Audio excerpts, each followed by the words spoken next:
இந்த கால்கள் காட்டுக்குள்ள ரொம்ப காலமா எதையோ தேடிக்கிட்டே இருக்கு.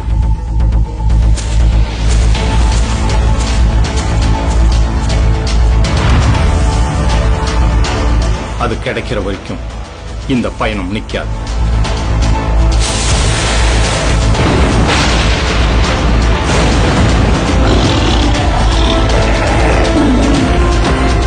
ஆபீசர்.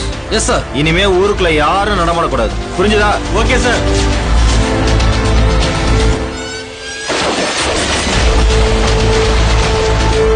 யோ, எங்க இருந்து எத்தனை பேர் வந்தாங்க? எல்லாம் காட்டு பிராணிங்க சார்.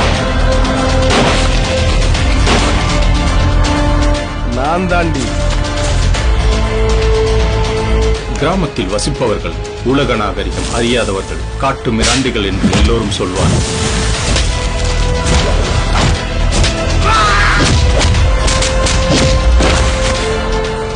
ஆனால் சுரண்டும் வர்க்கத்திற்கு எதிரான முதல் குரல் இங்கிருந்துதான் எழுந்தது.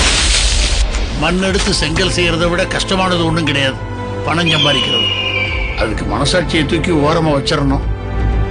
அதைத்தான் இன்னைக்கு வங்கிகள்லாம் செய்யுது.